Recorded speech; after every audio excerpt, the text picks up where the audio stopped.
আপনি তো আমাকে ভালোবাসেন না, তাহলে আমার এত কেয়ার কেন করেন? আমাকে সহ্য করতে পারেন না, অথচ রাত হইলে আমাকে বুকে জড়িয়ে ধরে আদর করেন। আমি কলেজে গেলে, কারোর সাথে ঝামেলা হইলে আপনার লোক এসে আমাকে বাঁচিয়ে নেয়। কিছু হইলে আপনি আমার পাশে এসে দাঁড়ান। এই যে হাত কেটে গেছে, এখন আপনি আমাকে কত সুন্দর করে খাওয়াই দিচ্ছেন, তারপর বলেন আপনি আমাকে ভালোবাসেন না। জাস্ট শাট আপ, তাড়াতাড়ি খেয়ে নাও, আমাকে অফিসে যেতে হবে। আবার ধমক দিচ্ছেন, এমন করেন কেন? আমার সাথে সুন্দরভাবে কথা বললে কি হয়? নদী রাগী লুক নিয়ে তাকালে আয়ন মাথা নিচের দিকে করে ফেলল। নদী খাওয়াই দিতে লাগলো, আয়ন চুপচাপ খেতে লাগলো। খাওয়া শেষ হলে নদী পানি খাওয়াই দিয়ে হাত ধুয়ে উঠে পড়ল। আয়ন ঠোঁটগুলো চোক্কা করলো। নদী ঘুরে উঠে শাড়ির আঁচল দিয়ে মুছে দিল। আয়ন নদীর পেটের দিকে তাকিয়ে থাকতে দেখে নদী তাড়াতাড়ি করে ঢেকে ফেল। আয়ন সাথে সাথে চোখ সরিয়ে নিল। নদী বলে উঠল, দুপুরে আমার জন্য খাবার রান্না করার দরকার নেই। কাটা হাত দিয়ে কোনো কাজ যেন করতে না দেখি। তাহলে খাবে কি? রেস্তোরাঁয় খেয়ে নেব, তুমি থানায় চলে এসো। ওকে। নদী কথাগুলো বলে আলমারি থেকে ড্রেস বের করে ওয়াশরুমে চলে গেল। ফ্রেশ হয়ে রেডি হয়ে বের হইল। আয়ন নদীর দিকে আর চোখে তাকিয়ে থাকতে লাগলো। নদী আয়নার ভিতর থেকে আয়নকে দেখতে লাগলো। নদী রেডি হয়ে হাতে ঘড়ি পরে নিল। পারফিউম দিয়ে ওয়ালেট ফোন পকেটে রেখে বলে ওঠে, আমি আসছি। আচ্ছা। নদী বের হয়ে গেল। আয়ন ফোন চার্জে রেখে খুলে বাম হাত দিয়ে ফোন চালাতে লাগলো। ওর ফ্রেন্ড কল দিলে আয়ন কল রিসিভ করে বলল, হ্যাঁ দোস্ত বল। পার্কে আয়। কেন? আরে আয়, আসলে বুঝতে পারবি। বাইক চালাতে পারবো না, হাত কেটে গেছে। গাড়ি খুঁজতে টাইম লাগবে। ওকে, আমি সবুজকে পাঠিয়ে দেই, তোকে নিয়ে আসবে। ওকে। আয়ন রাকিবের কথা শুনে ফোন রেখে রেডি হয়ে নিল। রেডি হয়ে চাবি নিয়ে বাসা থেকে বের হয়ে তালা দিয়ে চলে গেল। গেটের সামনে দাঁড়িয়ে থাকলে সবুজ এসে আয়নকে বাইকে তুলে নিয়ে গেল। পার্কের সামনে দুজন নেমে পড়ল। টিকিট কেটে দুজন চলে গেল। রাকিবকে কল দিলে রাকিব কোথায় যেতে হবে রাকিব বলে দিল। দুজন রাকিবের বলার জায়গায় চলে গেল। দুজন গেলে আয়ন হ্যাঁ বলে গেল। রাকিব বলে ওঠে, কেমন সারপ্রাইজ দিলাম? আয়নের এক্স গার্লফ্রেন্ড আয়নকে এসে শক্ত করে জড়িয়ে ধরল। আয়ন জড়িয়ে ধরতে গেলে নদীর মুখটা চোখের সামনে ভেসে উঠল। আয়নোর এক্স গার্লফ্রেন্ড তুলিকে নিজের থেকে সরিয়ে দিয়ে বলল, কেমন আছো? আলহামদুলিল্লাহ ভালো। তুমি আগের থেকে অনেক স্মার্ট হয়ে গেছো। তোমাকে দেখে তো নতুন করে প্রেমে পড়ে গেলাম। পাম কম দাও। এখানে কি করো? তোমাদের কলেজে ট্রান্সফার হয়ে এসেছি। আব্বু এই কলেজেই ট্রান্সফার হয়েছে। ও আচ্ছা, তাহলে তো ভালো হইল, সবাই একসাথে থাকা যাবে। হ্যাঁ চলো ওইদিকে যাই। ওয়েট, তোমার হাতে কি হয়েছে? তেমন কিছু না, কাটাকাটি করতে গিয়ে এই অবস্থা হয়েছে। নিজের রান্না নিজে করো নাকি? হ্যাঁ। বাহ, একদিন আমাদের বিরিয়ানি খাও। ইনশাআল্লাহ। চারজন হাঁটতে লাগলো। তুলি আয়নের সাথে হেসে হেসে কথা বলতে লাগলো। মাঝে মাঝে তুলি আয়নের কাঁধে মাথা দিয়ে হাঁটতে লাগলো। আয়ন তুলিকে সরিয়ে দেওয়ার চেষ্টা করলে তুলি আয়নকে বলে ওঠে, এখনো আগের মতন আছো? একটু একটু। তোমাকে পরিবর্তন করে ফেলবো আস্তে আস্তে তোমাকে। তাই নাকি? হুম। ওকে, দেখা যাবে। সবাই মিলে পার্কে ঘোরাঘুরি করতে লাগলো। দুপুরে আয়নের ফোনে কল আসে। আয়ন চমকে গেল। আয়ন ঘড়ির টাইম দেখে তাড়াতাড়ি করে কল রিসিভ করলো। ওপাশ থেকে কিছু বলার আগেই আয়ন বলল, ও সরি, বুঝতে পারি নাই, ঘুমিয়ে গেছিলাম তো। তুমি আসবে নাকি আমি পাঠিয়ে দেবো পার্সেল? না না, দরকার নাই, আমি আসছি। ওকে আসো। আয়ন কল কেটে দিয়ে বলে উঠল, আমি আসছি। একসাথে লাঞ্চ করব। ভাবলাম তুমি কোথায় যাবে। পরে করব, আজ না, বাই। আয়ন তাড়াতাড়ি করে পার্ক থেকে বের হয়ে রিক্সা নিয়ে সোজা থানার দিকে চলে গেল। থানার সামনে নেমে ভাড়া দিতে যাবে। নদী ভাড়া দিয়ে পড়ল। গাড়িতে ওঠো। আয়ন নদীর সাথে পুলিশের গাড়িতে উঠে পড়ল। সামনে রেস্তোরাঁ, সামনে গাড়ি থামিয়ে দুজন ভিতরে চলে গেল। ভিতরে গিয়ে এক সাইডে টেবিলের সামনে গিয়ে বসলো। আয়ন নদী দুজন অর্ডার দিয়ে দিল। আয়ন নদীর হাতের দিকে তাকিয়ে বলল। হাতে কি হয়েছে আপনার? নদী সাথে সাথে হাত লুকাতে গেলে আয়ন ধরে ফেলে নদী বলে ওঠে। হাত ছাড়ো। এভাবে কেটে গেল কিভাবে? আসামি ধরতে গিয়ে লেগেছে, হাত ছাড়ো। ও, অনেকখানি তো সরে গেছে। ব্যান্ডেজ করে নেন নাই কেন? খেয়াল ছিল না, ছাড়ো তো। নদী এক ঝটকায় হাত সরিয়ে নিয়ে বাহিরের দিকে তাকিয়ে থাকলো। আয়ন নদীর দিকে তাকিয়ে থেকে ভাবতে লাগলো। আপনি এত সুন্দর কেন? যত দেখি তত যেন আপনাকে দেখতে ইচ্ছে হয়, আপনাকে খুব কাছে পেতে ইচ্ছে করে। আপনি কি আমাকে কখনোই ভালোবাসবেন না? আয়ন নদীর দিকে তাকিয়ে ভাবতে লাগলো। নদী আয়নের দিকে চোখ গেলে আয়নকে ইশারা করলে আয়ন বলে, কিছু না। আয়নের খাবার আসলে নদী খাবারের প্লেটগুলো টেবিলের উপর রেখে আয়নকে খাওয়াই দিতে লাগলো। আয়ন নদীর দিকে তাকিয়ে থাকলে নদী বলে, কি সমস্যা? এভাবে তাকিয়ে কেন থাকো? আপনার ঠোঁটের নিচের তিলটা আমার কাছে জোস লাগে। দিন দিন লুচ্চামি শুরু করছো নাকি? কই লুচ্চামি করলাম? আপনি তো আমার স্ত্রী। আপনাকে যদি দেখতে না দেন তাহলে আমি কি অন্য মেয়ের দিকে তাকিয়ে থাকবো? আপনি যদি আমাকে মেনে নিতে নাই চান তাহলে আমাকে গার্লফ্রেন্ড বানাতে দেন। আয়নের কথা শুনে নদীর আগে টেবিল ওপর জোরে হাত রাখলে আয়ন ভয়ে কেঁপে উঠল। নদীর রাগী লুক নিয়ে তাকিয়ে বলল, নেক্সট টাইম যেন এমন কিছু না শুনি। কোনো মেয়েকে দেখে মাথা নষ্ট হয়েছে নাকি? না। হুট করে এইসব কথা কিভাবে বলে? কাহিনী কি? কারোর সাথে রিলেশনে গেছো নাকি? না। হা করো। আয়ন চুপচাপ খাবার খেতে লাগলো। আয়নের খাওয়া শেষ হলে নদী খেতে লাগলো। আয়ন নদীর দিকে তাকিয়ে বলে, আপনার খাবার তো ঠান্ডা হয়ে গেছে। সমস্যা নাই। বাসায় যাবে নাকি বসে থাকবে? আপনার সাথে যাব বাসায়, একা ভালো লাগছে না।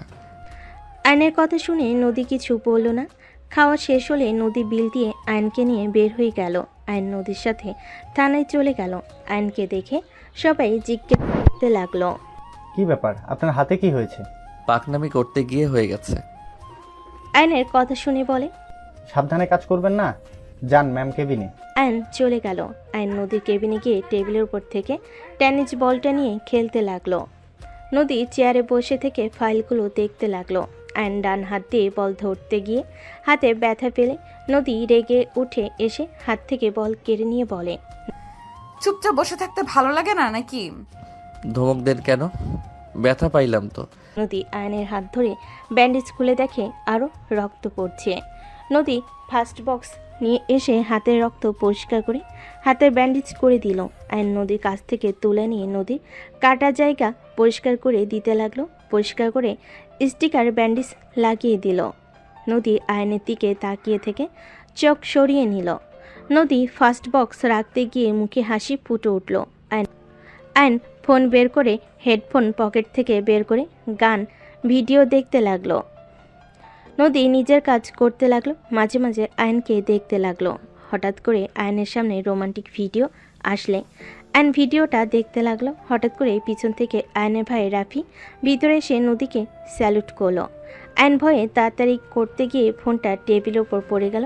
নদী আয়নের ফোনের স্ক্রিনের দিকে তাকাতেই আয়নের মাথায় রাফি থাপ্পড় মেরে বলল, কি দেখিস এসব? জি ম্যাম। রাফিকে দেখে আয়ন লজ্জা পেয়ে গেল। আয়ন তাড়াতাড়ি করে নদীর সামনে থেকে ফোন নিতে যাবে, সাথে সাথে নদী ফোনটা কেড়ে নিল। আয়ন ভয়ে ঢোক গিলতে লাগলো। নদী রাফির দিকে তাকিয়ে বলল, রাফি সাহেব কিছু বলবেন? ম্যাম আমরা জি বলেন। এগুলোর প্রমাণ পেয়েছি। রাফি নদীকে প্রমাণগুলো দেখাতে লাগলো। আয়ন ফোন নেওয়ার চেষ্টা করতে লাগলো। আয়নের দিকে রাগী লুক নিয়ে তাকাতেই আয়ন চুপচাপ দাঁড়িয়ে থাকলো। নদী রাফির সাথে কথা বলতে লাগলো। কথা বলা শেষ হলে রাফি বলে ওঠে, ম্যাম আমি তাহলে আসছি, আর পিচ্ছে অনেক ফাজিল হয়ে গেছোস। রাফি কথাগুলো বলে চলে গেল। আয়ন লজ্জায় লাল হয়ে যেতে লাগলো। নদী আয়নের দিকে তাকিয়ে বলল, এই তার কাহিনী? এসব ভিডিও দেখে নারীর প্রতি আসক্তি হচ্ছেন তাই না? আজ থেকে ফেসবুক ইউটিউব চালানো বন্ধ, গেম থাকবে আর ফোনে কথা বলবে, এর বাইরে কোনো কিছু করতে পারবে না। নদী আয়নের ফোনে সবকিছু ডিলিট করতে যাবে। আয়ন নদীর হাত ধরে ফেল। আয়ন বলে ওঠে, আমি কিছু দেখব না, প্লিজ। এইসব ডিলিট করবেন না, প্লিজ আমার ভুল হয়ে গেছে, ক্ষমা করে দেন, আর দেখব না। আয়ান অসহায়ভাবে তাকাতেই নদী বলে ওঠে, এসব ভিডিও দেখে মাথা তো নষ্ট করছে। এই জন্যই তো পড়াশোনার দিকে কোনো মনোযোগ নাই। সব সময় এসব কল্পনা করো, তাই না? কানের নিচে দিব একটা। বউ থাকতেও সিঙ্গেল থাকা লাগে। আমার ফ্রেন্ডদের গার্লফ্রেন্ডদের সাথে কত কিছু করে, আর আমার বিয়ে করা বউ, তাকে কিস তো দূর, তার দিকে বেশিক্ষণ তাকালে মারতে নেয়। এইটা কি কোনো জীবন হইল? আয়ান কথাগুলো বলে রাগ করে ফোন নিয়ে বের হয়ে গেল। নদী আয়ানের চলে যাওয়ার দিকে তাকিয়ে থাকলো। আয়ান থানা থেকে বের হয়ে সোজা বাসায় চলে গেল। বাসায় গিয়ে গোসল করে ঘুমিয়ে গেল। সন্ধ্যার দিকে নদী বাসায় এসে রুমে লাইট দিলে দেখে আয়ান কোলবালিশ জড়িয়ে ধরে ঘুমিয়ে আছে। নদী ওয়ালেট, চাবিসহ কিছু ড্রেসিং টেবিলের উপরে রেখে শার্টের বোতাম খুলতে লাগলো। লাইটের আলোতে আয়নের ঘুম ভেঙে গেল। আয়ন চোখ খুলতে দেরি, নদী শার্টের বোতাম খুলছে। আয়ন হাঁ করে তাকিয়ে থাকতে লাগলো। শার্ট খুলে ফেলল। আলমারি কাছে গিয়ে শাড়ি বের করে পেছনে ঘুরতেই আয়ান সাথে সাথে চোখ বন্ধ করে ফেলল। নদী ওয়াশরুমে চলে গেল। গোসল করে শাড়ি পরে বের হইলে আয়নকে দেখে বলল, উঠে ফ্রেশ হয়ে নাও, ফ্রেশ হয়ে পড়তে বসো। আয়ন উঠে ওয়াশরুমে চলে গেল। ওয়াশরুমে গিয়ে মনে মনে ভাবতে লাগলো, শাড়ি ওয়াশরুমে পাল্টাতে হবে কেন? রুমে পাল্টালেই পারে। আয়ন কথাগুলো বলে ফ্রেশ হয়ে নিল। ফ্রেশ হয়ে বের হইতে দেখে নদী ফোনে কারোর সাথে কথা বলছে। কথা শেষ করে আয়ানকে বলল, আয়ান, সবাই আসবে বাসায়, কাজের বুয়াকে কল দিতে হবে। তুমি কল দিয়ে কথা বলো, আমি বাজার করে আসি। ঠিক আছে। নদী বের হয়ে গেল। আয়ন কাজের বউকে কল দিয়ে আসতে বলে দিল। পড়তে বসলো। পড়তে পড়তে আয়নের বিরক্ত লাগলো। আয়ন ফোন বের করে ফেসবুকে ঢুকলো। ফ্রেন্ডদের সাথে কথা বলতে লাগলো। গ্রুপ কল দিলে আয়ন ওদের সাথে কথা বলতে লাগলো। নদী বাজার করে বাসায় এসে ক্লান্ত হয়ে সোফার উপরে বসে পড়ল। আয়ন পানি খেতে বসার ঘরে গেলে দেখে নদী ঘেমে একাকার হয়ে গেছে। আয়ন আস্তে আস্তে ফ্যানটা চালু করে দিল। নদী চোখ খুলে দেখে আয়নকে কিছু বলার আগেই আয়ন বাজারের ব্যাগ নিয়ে রান্নাঘরে চলে গেল। রান্নাঘর থেকে আসলে কলিং বেল বেজে উঠল। আয়নকে খুলে দিল। কাজের বুয়া সালাম দিয়ে ভিতরে ঢুকে রান্নাঘরে চলে গেল। আয়ন নদীর পাশে বসে পড়ল। এত বাজার করবেন, আমাকে আগে বলবেন না? পড়াশোনা কি করলেন নাকি ফোন নিয়ে পড়েছিলেন? আয়ান নদীর আঁচল নিয়ে ওর মুখের গলার ঘাম মুছে দিতে দিতে বলে, পড়ছি তো। আম্মু আব্বু আঙ্কেল আন্টি কখন আসবে? সকালের ভেতরে চলে আসবে। হাত ছড়াও। আর নদীর বুকের উপর থেকে হাত সরিয়ে লজ্জা পেয়ে গেল। নদীর রাগের লুক নিয়ে বলল, খালি মাথার ভিতরে দুষ্টু বুদ্ধি ঘুরে, তাই না? না মানে, ফ্রিজ থেকে একটু পানি নিয়ে এসে দিতে পারবে? ওয়েট। আয়ান রান্নাঘরে চলে গেল। লেবুর শরবত বানিয়ে নিয়ে আসলে নদী ফুরকুচকে তাকালো। আয়ান নদীর দিকে এগিয়ে দিয়ে বলল, খান, ভালো লাগবে। নদী শরবতটা এক ঢোকে খেয়ে ফেল। আয়নের দিকে তাকিয়ে বলল, থ্যাংক ইউ। ধন্যবাদ বাদে আলতো করে কিসও তো দিতে পারেন। আয়নের কথা শুনে নদী ফুরকুচকে তাকিয়ে বলল, কি বললে? শুনতে পাই নাই, জোরে বলো তো। কই কিছু না তো, আমি আবার কি বলবো? হ্যাঁ, ওয়েলকাম বলছি। গুড, যাও এখান থেকে। আয়ন রুমে চলে গেল। নদী মুচকি হাসি দিয়ে ফোনটা হাতে নিয়ে কাজ করতে লাগলো। রাতে রান্না হয়ে গেলে আয়ন নদী দুজনেই খেতে বসলো। আয়ন ফোন দেখতে লাগলো, নদী খাওয়াই দিতে লাগলো। নদী রাগি লুক নিয়ে আয়নের দিকে তাকিয়ে বলল, এই ফোনটা রাখবেন? খাওয়ার সময়ও ফোন কেন দেখতে হয় আমি বুঝি না। সারাদিন তো ফোন নিয়েই পড়ে থাকো, তাও কি দেখার আশ মেটে না? ফোন আমার বউ, তাই বউকে দেখতে কান্না ভালো লাগে। বউকে সবসময় দেখতে মন চায়। আয়নের কথা শুনে নদী ধমক দিতে যাবে। আয়ন পানি খেয়ে চলে গেল। নদী আয়নের চলে যাওয়ার দিকে তাকিয়ে থাকলো। ওই রুমে ঢুকে পড়ে নদী খাবার নিয়ে খেতে লাগলো। খাওয়া শেষ করে সব কিছু গুছিয়ে রাখতে রাখতে অনেক রাত হয়ে গেল। রুমে গেলে দেখে আয়ন ঘুমিয়ে গেছে। নদী লাইট অফ করে ডিম লাইটটা জ্বালিয়ে আয়নের পাশে শুয়ে পড়ল।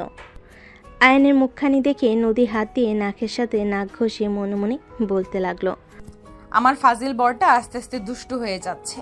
এত চেষ্টা করেও ফাজিলটাকে সোজা করতে পারলাম না।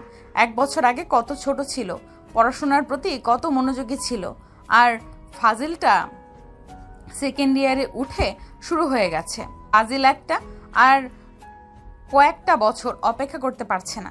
কথায় কথায় খালি দুষ্টুমি করার ধান্দা, ফাজিল একটা। নদী কথাগুলো ভেবে হাসি মুখে আয়নের ঠোঁটে হালকা করে ভালোবাসার স্পর্শ এঁকে দিল। আয়ন নড়ে উঠলে নদী তাড়াতাড়ি করে হাত সরিয়ে নিল। আয়ন নদীর কাছে এসে নদীর উপরে হাত পা তুলে দিয়ে জড়িয়ে ধরল। নদী কেঁপে উঠল। আয়ন বুকের মুখ গুজতেই নদী নিঃশ্বাস ঘন হয়ে যেতে লাগলো। নদী তাড়াতাড়ি করে নিজেকে কন্ট্রোল করে আয়নকে সরিয়ে দিতেই ঘুরে শুয়ে পড়ল। নদী মনে মনে ভাবতে লাগলো, এই ফাজিলটা আমাকে মাতাল করে ছাড়বে। আল্লাহ, কখন যে নিজের কন্ট্রোল হারিয়ে ফেলবো। হারিয়ে ফেললে তো ফাজিলটাই বুঝে ফেলবে আমি ভালোবাসি, আর আমিও চাই ওকে কাছে পেতে। বুঝে পড়াশোনা বাদ দিয়ে আমার পেছনে লেগে থাকবে। উফ, কিভাবে যে নিজেকে কন্ট্রোল করব। না, আর কয়েক মাস একে আমার থেকে দূরে রাখতে হবে। পরীক্ষা সামনে, আল্লাহ জানি কি রেজাল্ট করবে। পড়াশোনার তো কোনো আগ্রহ দেখি না এর। নদী আর কিছু ভাবতে যাবে, সাথে সাথে আয়ন পিছন থেকে জড়িয়ে ধরল। নদী কেঁপে উঠল। নদী আস্তে আস্তে করে আয়নের দিকে ঘুরে আয়নের ঠোঁটের দিকে তাকিয়ে নিজেকে কন্ট্রোল করতে না পেরে আয়নের ঠোঁট জোড়া নিজের দখলে নিয়ে নিল। আয়নের ঠোঁট জোড়া মন মতো করে চকলেটের মতো চুষতে লাগলো। আয়নের নিঃশ্বাস বন্ধ হয়ে যেতে নিলে আয়ন নড়ে উঠলে নদী তাড়াতাড়ি করে ঠোঁট ছিঁড়ে ঘুরে চোখ বন্ধ করে ফেল। আয়নের ঘুম ভেঙে গেলে আয়ন জোরে জোরে নিঃশ্বাস ফেলতে লাগলো। আয়ন বলতে লাগলো, ধুর, বালের ভিডিও দেখছিলাম, স্বপ্নে দেখে নিঃশ্বাস বন্ধ হয়ে যাচ্ছিল। উফ, জ্বালার মতো জ্বালা, আর একটু হইলে দম বন্ধ হয়ে মরতাম। আয়নের কথা শুনে নদী হাসি পেতে লাগলো। অনেক কষ্টে নিজেকে কন্ট্রোল করে হাসি দমিয়ে রেখে ঘুমানোর ভাব করে থাকতে লাগলো। আয়ন নদীর দিকে চোখ গেলে আয়ন বলতে লাগলো, এত সুন্দর একটা বউ পাশে থাকা সত্ত্বেও একটু আদর করতে পারি না। শালার জীবনটাই বেদনাময়। একটু সাহস করে দেখতেছে জামো, টের পাইলে মেরে ভর্তা বানিয়ে দিবে। উফ, আগে কি কম মারছে নাকি? এখনো মনে পড়লে ভয়ে হাত পা ঠান্ডা হয়ে যায়। আয়নের কথা শুনে নদী আয়নের দিকে ঘুরলে আয়ন কোলের উপর হাত ফেলে আয়ন সাথে সাথে আস্তে আস্তে শুয়ে পড়ল। আয়ন নদীর হাতটা আস্তে আস্তে করে ধরে বুকের উপর নিয়ে নিল। হাতটা কিস করে নদী নড়ে উঠে আয়ন ভয়ে চোখ বন্ধ করে ফেল। নদী চোখ খুলে দেখে আয়ন চোখ বন্ধ করে ফেলেছে। নদী মিটিমিটি হাসতে লাগলো। নদী আয়নকে শক্ত করে জড়িয়ে ধরল। আয়ন কারেন্টের মতো শক খেতে লাগলো। আয়ন আস্তে আস্তে নদীর মাথাটা ওর বুকের উপর নিয়ে জড়িয়ে ধরে ঘুমিয়ে গেল। নদী হাসি মুখে আয়নের বুকে মাথা দিয়ে ঘুমিয়ে গেল। সকালের ঘুম ভাঙলো ফোনের শব্দে। আয়নের ঘুম ভেঙে গেলে দেখে নদী এখনও ঘুমিয়ে আছে। আয়ন আস্তে আস্তে অ্যালার্মটা বন্ধ করে দিল। আস্তে আস্তে নদীকে ওর বালিশে শুয়ে দিয়ে খাট থেকে নেমে ওয়াশরুমে চলে গেল। নদীর ঘুম ভাঙলে আয়নকে পাশে না পেয়ে উঠে পড়ল। ওয়াশরুমের দিকে চোখ গেলে বুঝতে পারল ওয়াশরুমে গেছে। কলিং বেল বাজার শব্দ শুনে নদী চলে গেল।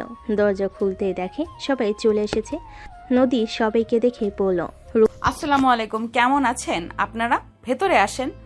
ওয়ালাইকুম আসসালাম বৌমা, আমরা ভালো আছি, তোমরা কেমন আছো? আর আয়ান কোথায়? ওই ওয়াশরুমে গেছে, আপনারা বসেন। আপু কি কেবল ঘুম থেকে উঠেছো নাকি? আব্বু আম্মু আপনারা রুমে গিয়ে ফ্রেশ হয়ে নেন, আর তোরা আমার রুমে আয়। রূপার সাথী নদীর সাথে গেল। ওয়াশরুম থেকে বের হয়ে সাথী রূপাকে দেখে বলে, আসসালামু আলাইকুম আপু, কেমন আছেন আপনারা? ওয়ালাইকুম আসসালাম, আমরা ভালো আছি। তা আয়ান, কি অবস্থা তোমার?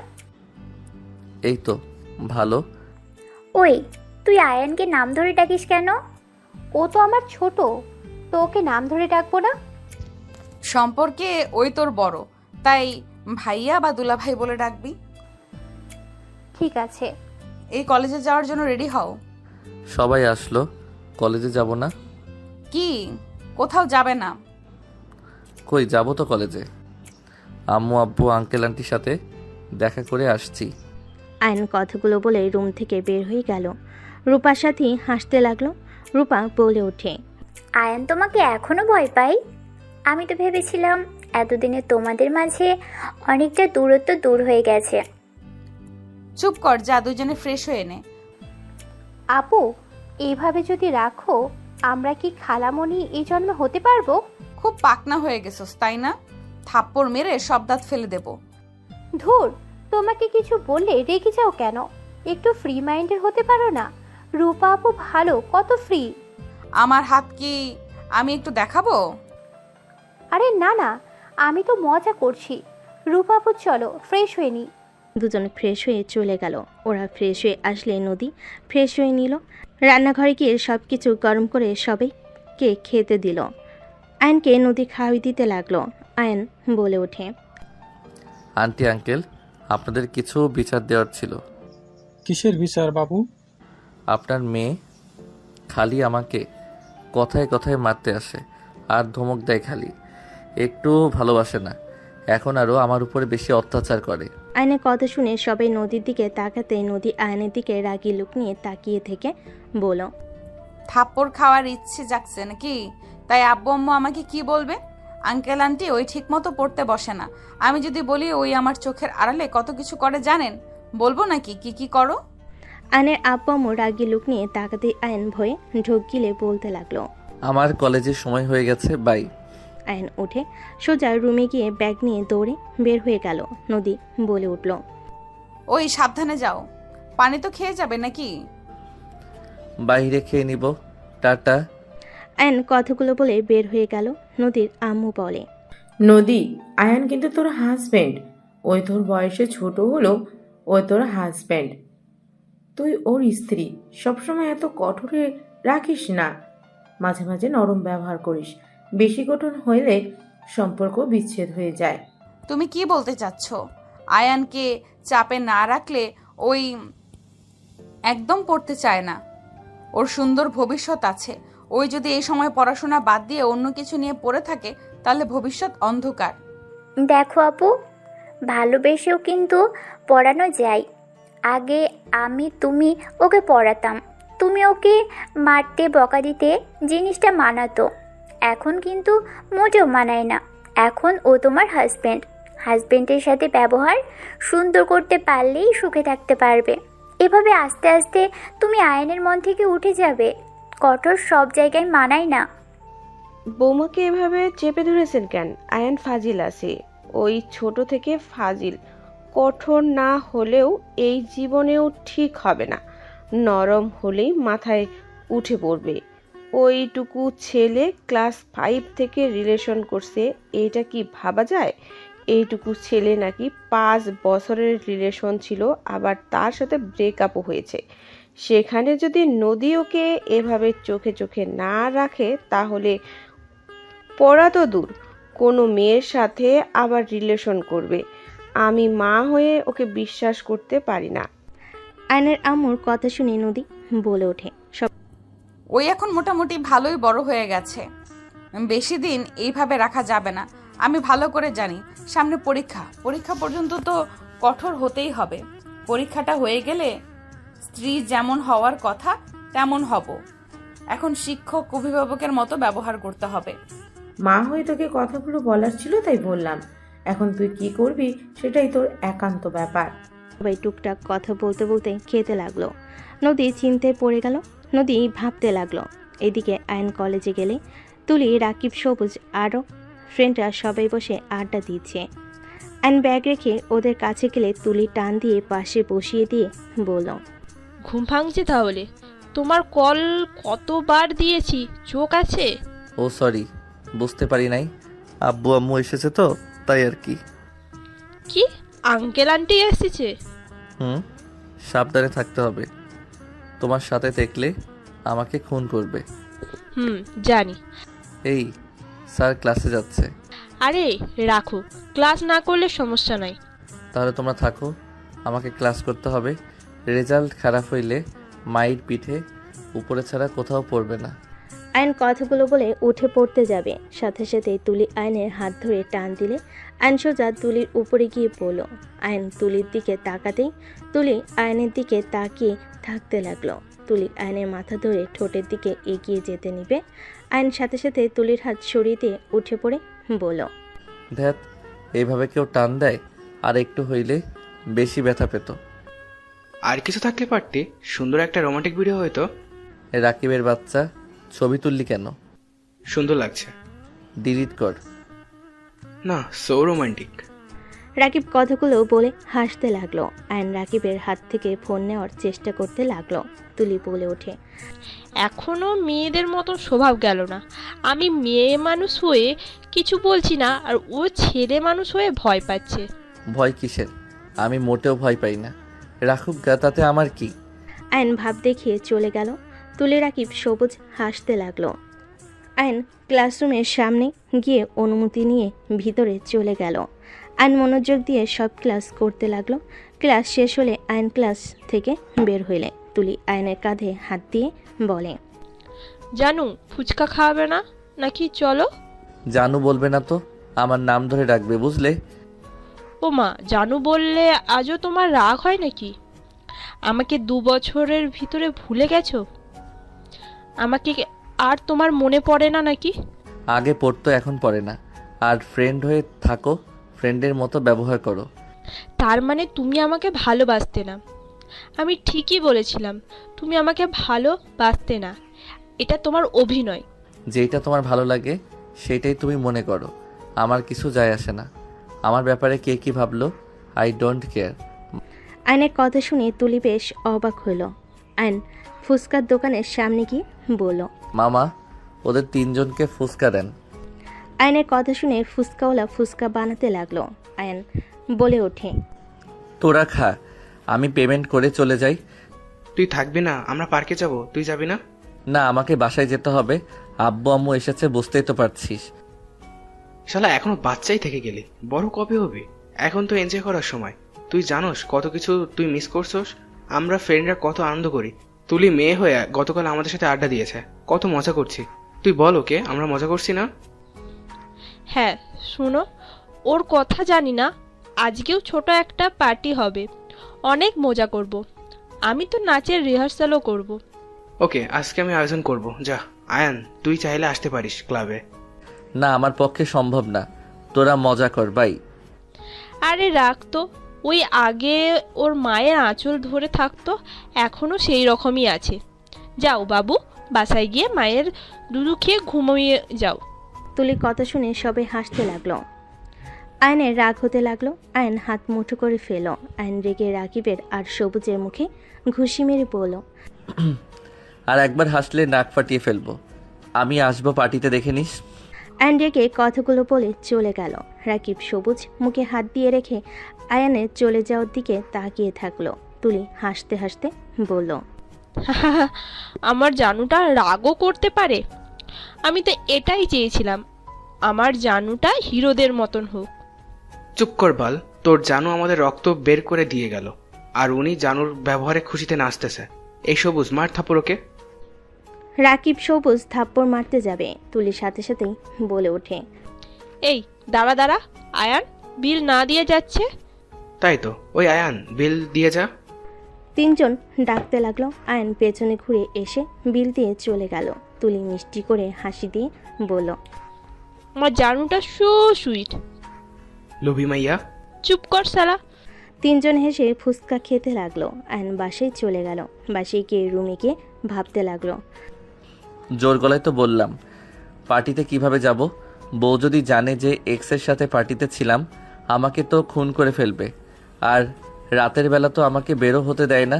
কি যে করি, ধুর, খালি চিন্তার ভিতরে পড়ে গেলাম। কি যে করব। সাথী রুমের ভিতরে এসে বলতে লাগলো, ওই এত কি ভাবো? এসে তো রুমে ঢুকেছো, গোসলও তো করো নাই দেখি। আপনার আপু থানায় গেছে নাকি? তা কি নিয়ে এত ভাবো? কিছু না। যাও গোসল করে আসো, খাবার দিই। খাবো না, গোসল করে ওনার কাছে যাব। আয়ন উঠে আলমারি থেকে শার্ট প্যান্ট নিয়ে গোসল করতে চলে গেল। গোসল করে শার্ট প্যান্ট চেঞ্জ করে বাহিরে এসে বারান্দায় ভেজা শার্ট প্যান্ট শুকাতে দিল। সাথী খাটে শুয়ে থেকে ফোন টিপতে লাগলো। আয়ান ড্রেসিং টেবিলের সামনে গিয়ে চুল হেয়ার ড্রাই করতে নিলে সাথী ভুরু কুচকে তাকিয়ে থেকে বলল, বাহ, তোমার চুলগুলো তো অনেক সুন্দর। চুল আবার সুন্দর হয়? বুদ্ধু। ফাজিল। আচ্ছা থাকেন, আমি গেলাম। আব্বু আম্মু সবাই তো ঘুমাইছে মনে হয়। ও হ্যাঁ, দরজাটা লাগিয়ে দিয়েছেন। আয়নের পিছন পিছন সাথী যেতে লাগলো। আয়ান বের হইলে সাথী দরজা লাগিয়ে দিল। আয়ান বাইক নিয়ে সোজা থানায় চলে গেল। থানার ভিতরে গেলে আয়ান দেখে পুলিশের ছেলেমেয়েরা পাশে খেলছে। আয়ান গিয়ে ওদের সবার সাথে খেলায় যোগ দিল। নদীর জানালার পাশে দাঁড়িয়ে থেকে আয়ানের বাচ্চাদের মতো করে খেলতে দেখতে লাগলো। আয়নের চোখ হুট করে নদীর জানালার দিকে বলে আয়ন ভয় সবাইকে বলল, পরে খেলবো, এখন যাই বাই। আয়ন ওদের ওইখান থেকে চলে গেল। থানার ভিতরে চলে গেলে নদী কেবিনে ঢুকলে নদী বলে ওঠে, ওইখানে বিরিয়ানি আছে, নিয়ে আসো। আয়ন বিরিয়ানি নিয়ে এসে দিলে নদী হাত ধুয়ে এসে আয়নকে খাওয়াই দিতে লাগলো। আয়ন খেতে লাগলো আর টেবিলের উপরে বলটা নিয়ে খেলতে লাগলো। আয়ন নদীর দিকে তাকিয়ে বলল, আচ্ছা, থানার ভিতরে ওই বাসাগুলোর ভিতরে ভাড়া থাকলে তো ভালো হইতো। অত দূরে কেন বাসা নিয়েছেন? থানা থেকে যত দূরে থাকা যাবে তো ভালো। বুঝবে না ছোট মানুষ, চুপচাপ খাও। আচ্ছা, আপনাকে কেমন যেন চিন্তিত লাগছে। কিছু হয়েছে কি? কই না তো। না, মনে হচ্ছে কিছু নিয়ে ভাবছেন। রাতে ডিউটি আছে আর তুমি সন্ধ্যায় পড়তে বসবে। পড়া শেষ করে সবার সাথে খেয়ে বসার ঘরে কষ্ট করে ঘুমাও, সাথী একা আমাদের রুমে থাকবে। ও আচ্ছা, সমস্যা নাই, বাট এইটা চিন্তার বিষয় বলে মনে হচ্ছে না। অন্য কোনো কিছু নিয়ে ভাবছেন? আয়ান, তুমি এতদিন সব সহ্য করতে পারলে, 4 মাস সহ্য করতে পারবে না? কি বুঝলাম না। কিছু না, একটা কথা শুধু মনে রেখো, তুমি যদি পরীক্ষায় ভালো রেজাল্ট করো তুমি যা চাইবে আমি তাই দিব, প্রমিস। নদীর কথা শুনে আয়নের চোখে মুখে হাসির ঝলক ফুটে উঠল। আয়ন বলে ওঠে, সত্যি দিবেন তো? আবার পরে না করতে পারবেন না কিন্তু। দিব, বলো কি চাও।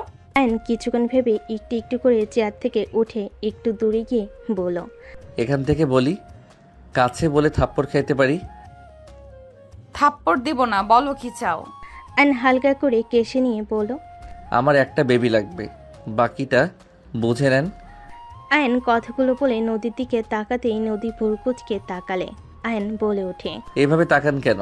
আপনি বলছেন পরীক্ষায় ভালো রেজাল্ট করলে আমি যা চাইবো তাই দিবেন, তাহলে এখন আবার এভাবে তাকিয়ে আছেন কেন? কি হলো, দিবেন না নাকি?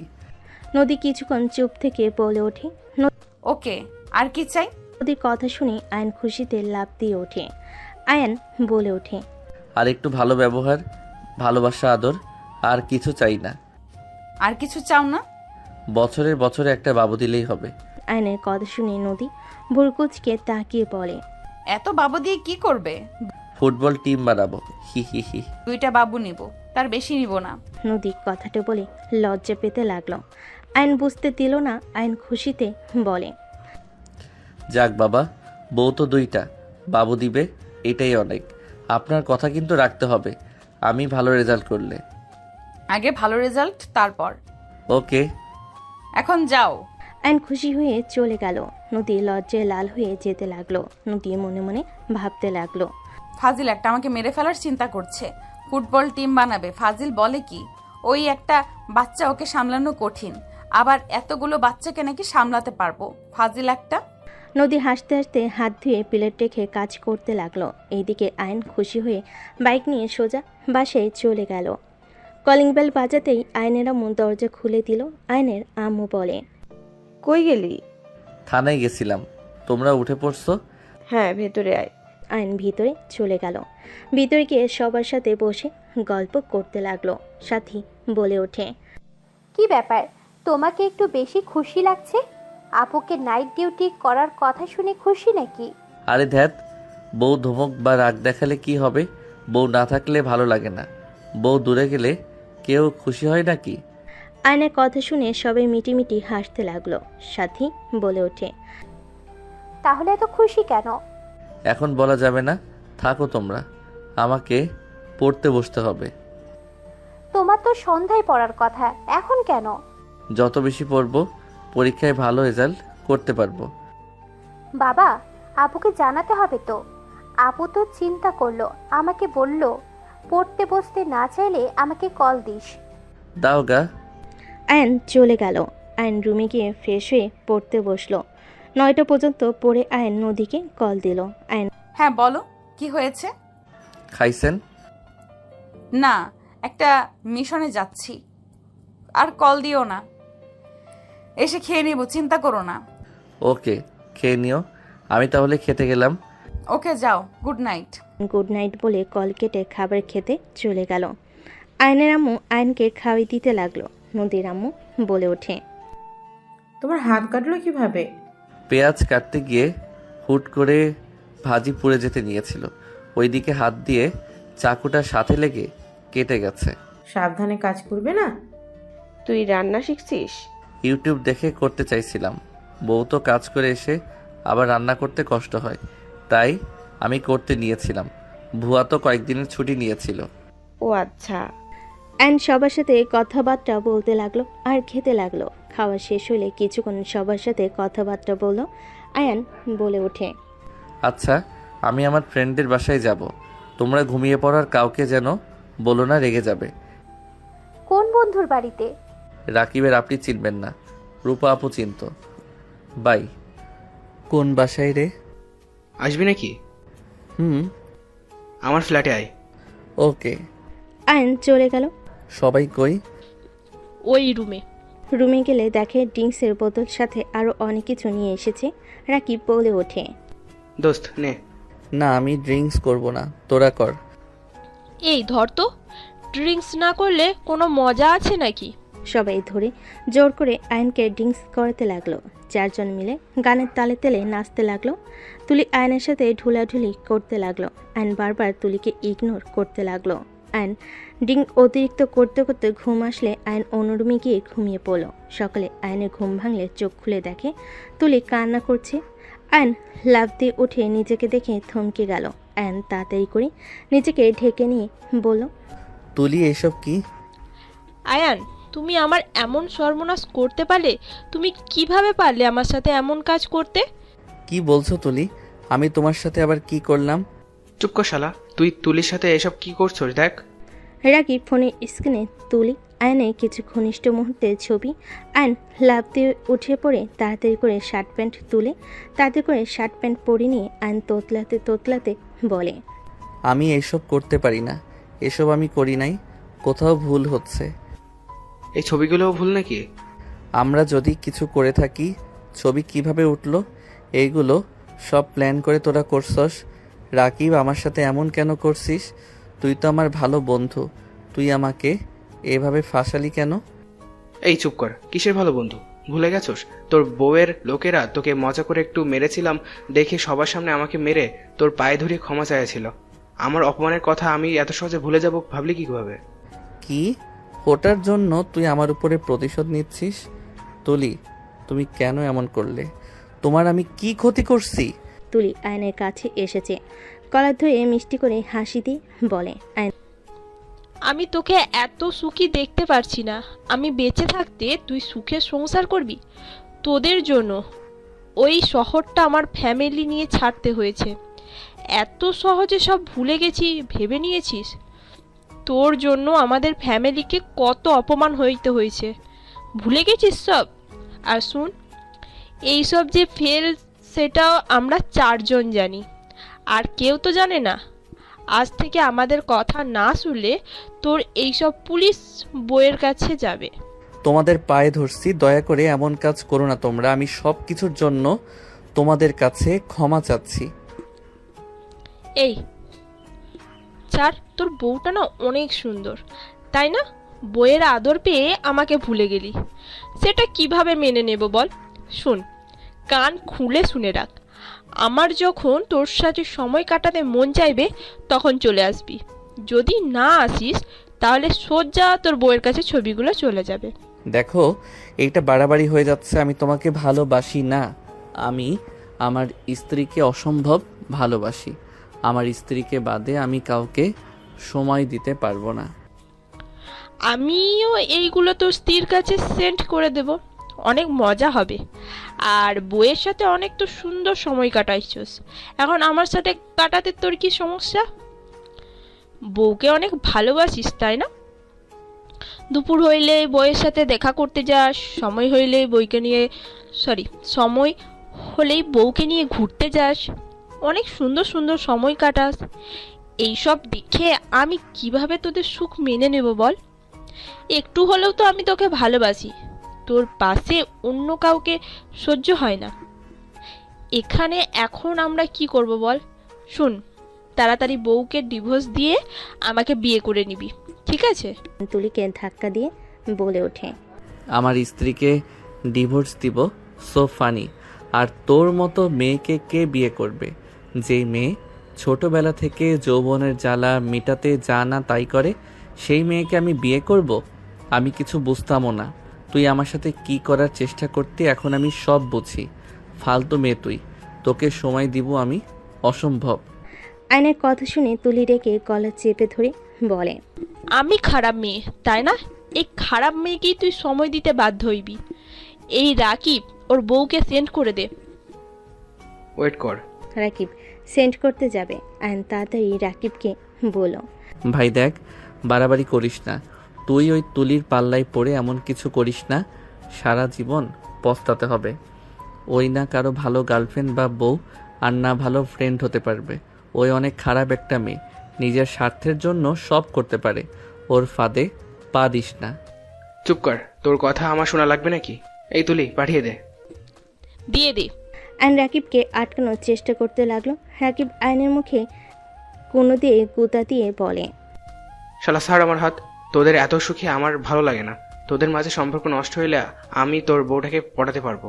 রাকিবের কথা শুনে আয়ন সজোরে খুশি মেরে বলে, আমার স্ত্রীর ব্যাপারে কোনো খারাপ চিন্তা ভাবনা নিয়ে আসলে খুন করে ফেলবো। বাহ, কি প্রেম বউয়ের উপর! রাকিব, ফোনটা এদিকে ছুঁড়ে মার। রাকিব ছুঁড়ে মালে তুলি ধরে ফেলে। তুলি আয়নের দিকে তাকিয়ে বলে, জান, সেন্ড করে দেব নাকি? আয়ন তুলির সামনে গিয়ে আপত্তি মিনতি করতে লাগলো। তুলি হাসতে হাসতে তুলি বলতে লাগলো, আমাকে সময় দিবি, আর না হয় এইসব তোর বউয়ের কাছে যাবে। হ্যাঁ, আমি তোদের সব কথা শুনবো, তাও এমন কাজ করিস না। তোরা দয়া করে এমন কিছু করিস না, তোদের দুইটার পায়ে ধরি। ওলে ওলে ওলে, জানটা এভাবে বলে না, আমারও তো কষ্ট লাগে তোমাকে এভাবে দেখলে। উঠো জান, উঠো। তুলি আয়নকে তুলে আয়নের চোখের পানিগুলো ঠোঁট দিয়ে চুষে নিতে লাগলো। আয়ন সরিয়ে দিতে গিয়েও দিতে পারল না। আয়নের ঠোঁটে আলতো করে কিস করে আয়নের ঘৃণা হতে লাগলো। আয়নের মাথা পিছনে ধরতে গেলে রাকিব বলে ওঠে, এই, আমাদের সামনে রোমান্স করিস না, আমরা সিঙ্গেল আপাতত। সরি দোস্ত, ওকে জান, তুমি যাও, আমরাও যাই। কলেজে যেতে হবে। কলেজে না গেলে সমস্যা আছে। যাও যাও জান, বাসায় যাও। তোমার বউ আবার তোমাকে না পেয়ে হার্ট অ্যাটাক করতে পারে। আয়নের কলার ঠিক করে দিলে আয়ন বাইকের চাবিটা নিয়ে বের হয়ে গেল। আয়ন বাইক চালাতে লাগলো, আরেক হাত দিয়ে চোখের পানি মুছতে লাগলো। আয়ন বাসায় চলে গেল। চোখ মুছে নিজেকে স্বাভাবিক করে কলিং বেল চাপ দিল। সাথে এসে দরজা খুলে দিল। আপু এসে অনেক রেগে আছে, যাও এখন ঠেলা সামলাও গা। আয়ন সাথীর কথা শুনে ভিতরে ঢুকে পড়ল। নদী রেগে কিছু বলতে যাবে, আয়ন সবার সামনে নদীকে জড়িয়ে ধরল। নদী ধমক দেওয়ার আগেই থমকে গেল। সাথী বলে ওঠে, বউকে রুমে গিয়ে জড়িয়ে ধরো, সবার সামনে একটু লজ্জা করো। সাথী চুপ কর। আয়ান, কি হয়েছে? তোমার কিছু হয়েছে নাকি? আয়ান, এখানে তো তোমার আব্বু আম্মু আছে, তারপর তোমার মন খারাপ কেন? আয়ান, কি হয়েছে আমাকে খুলে বলো। আমি আপনাকে ঠকাই নাই, বিশ্বাস করেন, আমি আপনাকে ভালোবাসি। আয়নের কথা শুনে নদী সবাই থ হয়ে গেল। আয়নকে নদী বলতে লাগলো, আমি জানি তো তুমি আমাকে ভালোবাসো, কিন্তু তোমার কি হয়েছে? কান্না কেন করছো? আয়ন নদীকে ছেড়ে দিয়ে রুমে চলে গেল।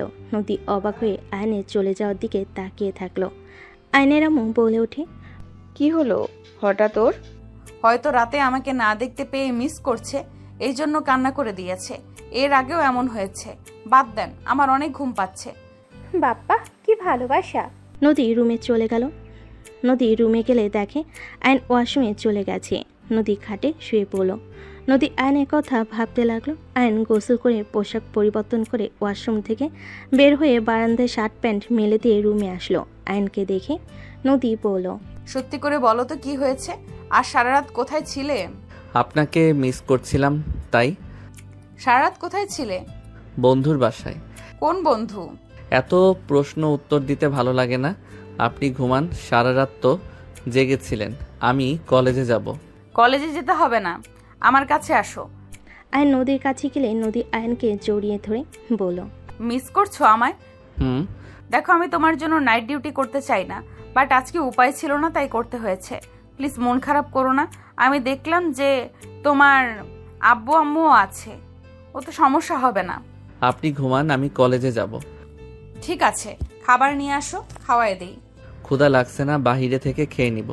ওয়ালেট থেকে টাকা নিয়ে যাও, মাস তো শেষের দিকে, টাকা মনে হয় নাই, নিয়ে যাও। 500 টাকা নিলাম। ওকে, বাইকে তেল আছে কি? আছে। সাবধানে যাও। ওকে। আয়ন ব্যাগ নিয়ে বাইকের চাবি নিয়ে বের হয়ে গেল। আয়ন কলেজে গেলে তুলিও বাইক থামিয়ে বলল, হাই সুইটার্ট, জান একটু নামিয়ে দাও না। আপনি নামেন, আপনার কি পা নাই নাকি? আবারও তেরা কথা। ও মনে হয় বউকে হারানোর ইচ্ছে হয়েছে। আয়ন সাথে সাথে তুলিকে ধরে বাইক থেকে নামিয়ে দিল। তুলি গালে কিস করে বলে, জান ব্যাগ দুইটা রেখে ছাদে আসো, ঠিক আছে? ক্লাস করতে হবে। আমার থেকে ক্লাস গুরুত্বপূর্ণ হতে পারেন না জান। আয়ন আর কিছু না বলে দুজনের ব্যাগ নিয়ে ক্লাসরুমে চলে গেল। আয়ন ক্লাসে ব্যাগ রেখে ছাদে যেতে লাগলো। ছাদে উঠলে দেখে তুলি রাকিব মিলে সিগারেট খাচ্ছে। সবুজ একপাশে চুপচাপ দাঁড়িয়ে আছে। রাকিব বলে ওঠে, দোস্ত, তোর সুইটার চলে এসেছে। আয়নকে দেখে তুলি এগিয়ে দিয়ে দেওয়ালের সাথে টান দিয়ে চেপে ধরে দুঠোঁট নিজের দখলে নিয়ে নিল। আয়নের রাগ হতে লাগলো। আয়ন ধাক্কা মারতে যাবে, তুলি ঠোঁট ছেড়ে দিয়ে বলল, কিরে সুইটার্ট, খুব তেজ বাড়ছে তাই না? আমাকে রাগাস না, কপালে দুঃখ আছে। আচ্ছা, তোর কি লজ্জা লাগে না অবিবাহিত মেয়ে হয়ে বিবাহিত ছেলের সাথে এইসব করতে? একদম না। তুই 10 বাচ্চার বাপ হইলো আমার সমস্যা নাই। তুই যে হট হয়েছিস, আগে জানলে তোকে আমি ছাড়তামই না। দিন যত যাচ্ছে তুই তো হট হয়ে যাচ্ছিস। তোকে দেখলে কেমন নেশা লেগে যায়। তোর বউ কেন যে তোকে ছাড়ে না আমি এখন বুঝলাম। তোর মতন হাজবেন্ড পেলে দিনরাত আদর করেও মন ভরবে না। তোকে যত দেখবো তত তোকে শুধু আদর করতেই মন চাইবে। কি নোংরা ভাষায় কথা বলস, তোর যে জন্মের ঠিক নাই, এখন বোঝা গেল। আয়নের কথা শুনে তুলি ডেকে আয়নের মুখ চেপে ধরে বলে, চুপ, একদম চুপ। আমাকে বলো জন্মের ঠিক নাই, তোর মুখ আমি ভেঙে ফেলবো। দোস্ত কুল, কিছু হইলে আমরা ফেসে যাব। ওর যে বউ আমাদের ফাঁসি দিয়ে দিবে। ওলে ওলে সুইটার্ট, আমি কি এই মারতে পারি? আমি তো তোকে ভালোবাসি। তুলি আয়নের ঠোঁটে কিস করে দিলে আর নিজের চোখ হাতের উল্টো পিঠ দিয়ে ডলে মুছতে লাগলো। তুলি রেখে কিস করতে যাবে, আর নিচে চলে গেল দৌড়ে। তুলি রেখে নিচে যাবে দেখে ওর আব্বু দাঁড়িয়ে আছে। তুলি আর কিছু না বলে ভদ্রভাবে ক্লাসে চলে গেল। তুলি আয়নের পাশে বসে পড়ল। আয়নের হাঁটু চেপে ধরে দাঁতে দাঁত চেপে বলল, আমাকে রাগাস না, তাহলে পস্তাতে হবে তোকে। আহ, লাগছে তুলি? খুব লাগছে তাই না? আদর করলে সমস্যা, ব্যথা দিলে সমস্যা, তাহলে আমি যাবোটা কোথায়? আয়ন কিছু বলতে গিয়েও বলতে পারল না। ম্যাম আয়নকে পড়ে ধরে আয়ন উঠে দাঁড়িয়ে আয়ন ম্যামের কাছে গিয়ে অঙ্কটা করতে লাগলো। আয়নের অঙ্ক করা শেষ হলে আয়নের ম্যাম প্রশংসা করলো। আয়নকে সিটে পাঠিয়ে দিল। আয়ন মনোযোগ দিয়ে সব ক্লাস করে। কলেজ ছুটি হলে আয়ন বাইক নিয়ে সোজা বের হয়ে গেল। তুলির আগে বারবার কল দিতে লাগলো। রাকিব বলে ওঠে, বাদ দে, ওকে এই সময় যেতে দিতে হবে। আয়নকে চেঞ্জ দেখালে ওর বউ খোঁজ খবর নেওয়া শুরু করবে, আর যদি বুঝে আমরা বিরক্ত করছি আমাদের হাড্ডি ভেঙে ফেলবে। শালা কপাল কি, সুন্দরী বউ আবার পুলিশ অফিসার পেয়েছে। আবার দুইজনেই কি ভালোবাসা, ওদের ভালোবাসা দেখলে জ্বলে পুড়ে যায়। ইস, আমার যদি এরকম একটা বউ থাকতো। বাবা মা বুঝে না যে আমার একটা বউ লাগবে। দুজন হাসতে লাগলো। এদিকে আয়ন সোজা থানায় চলে গেল। নদী আয়নকে দেখে বলে, আজকে তো বড় অফিসার আসবে। আয়ান, তুমি বাসায় চলে যাও, আমি সন্ধ্যার দিকে বাসায় যাব। আপনি খাইছেন কি? মিটিং এর পর খাবো, তুমি যাও। ওকে। চলে গেল। থানা থেকে বাসায় গিয়ে সোজা রুমে গিয়ে ফ্রেশ হয়ে নিল। আয়ন খাটের উপরে বসে থাকতে লাগলো। আয়ন আয়নাতে নিজেকে দেখে ঘৃণা হতে লাগলো। আয়ন সামনে পিন দেখে পিন তুলে চোখে আঘাত করতে যাবে, তখনই সাথী এসে বলে, আয়ান কি করছো? কই কিছু না তো। খাবার খেয়ে নাও গা, যাও আন্টি ডাকে। রূপা আপু কি ভাইয়ার কাছে গেছে নাকি, দেখি না তো। আয়নের কথা শুনে সাথী খাটের উপরে বালিশ কোলে নিয়ে জড়িয়ে ধরে বলে, সবাই সবার স্বামীর কাছে চলে যায়, আর আমি একমাত্র সিঙ্গেল। দিনরাত খেয়ে ঘুমিয়ে দিন পার করি। আয়ন সাথীর কথা শুনে হাসি দিয়ে বলে, তো বিয়ে করে ফেলেন। এখনো দেরি আছে, এত তাড়াতাড়ি বিয়ে দেবে না। তোমার তো ভাগ্যটাই ভালো, রাফি ভাইয়া আপুকে বিয়ে না করে রূপা আপুকে করে নিল। মাঝখানে তুমি নদী আপুকে বিয়ে করতে পারলে। আমার ভাগ্যটাই খারাপ। সাথীর কথা শুনে আয়ন হাসতে লাগলো। আয়ন সোফায় শুয়ে পড়ে বলল, আহারে বেচারি আপু, ঘুমিয়ে যাও। তোমার কপালে বিয়ে নাই, ঘুম দাও আর খাবার খেয়ে বাঁচো। মজা নাও নাকি? কই না তো। যাই হোক, দরজাটা একদম খুলে দিয়ে ঘুমিয়ে যাইয়েন, আমারও ঘুম পাচ্ছে। আয়ন ঘুরে শুয়ে পড়ল। সাথী দরজা একদম খুলে দিয়ে কাঁথা শরীরের উপর দিয়ে ঘুমিয়ে গেল। সন্ধ্যার দিকে নদীর রুমে এসে লাইট জ্বালিয়ে দেখে দুজন ঘুমাচ্ছে। আয়ন সোফায় থেকে পড়ে যাবে, সাথে সাথে নদী গিয়ে ধরে ফেলে। আয়ন ঘুম ভেঙে গেলে নদীকে দেখে উঠে বসে পড়ল। নদী বলে ওঠে, আর একটু হইলে পড়ে যেত। কখন এসেছেন? এই তো কিছুক্ষণ হইল। থাকো, গোসল করে আসি। ওকে। নদী আলমারি থেকে শাড়ি বের করে ওয়াশরুমে চলে গেল। সাথে ঘুম ভাঙলে আয়নকে দেখে বলে, তোমার ঘুম ভাঙছে? হ্যাঁ। আপু এসেছে নাকি? সাথী কণ্ঠ শুনে আয়ন সাথীর দিকে তাকিয়ে পড়ল। আয়ন সাথী দুজনেই ফোন হাতে নিয়ে ফোন চালাতে লাগলো। নদী গোসল করে বের হইলে আয়ন নদীর দিকে তাকিয়ে থাকলো। নদী আয়নের শার্ট প্যান্টগুলো নিয়ে ভাঁজ করতে করতে আলমারিতে রেখে দিল। আয়ন ফ্রেশ হতে চলে গেল। আয়ন ফ্রেশ হয়ে আসলে সাথী চলে গেল। নদী ড্রেসিং টেবিলের সামনে দাঁড়িয়ে থাকলে আয়ন নদীকে পিছন থেকে জড়িয়ে ধরলে নদী কেঁপে ওঠে। আয়নের দিকে ঘাড় ঘুরিয়ে রাগী লুক নিয়ে তাকিয়ে বলল, যাও পড়তে বসো। ফাজলামি করো, ছাড়ো বলছি। আয়নকে সরিয়ে দিল।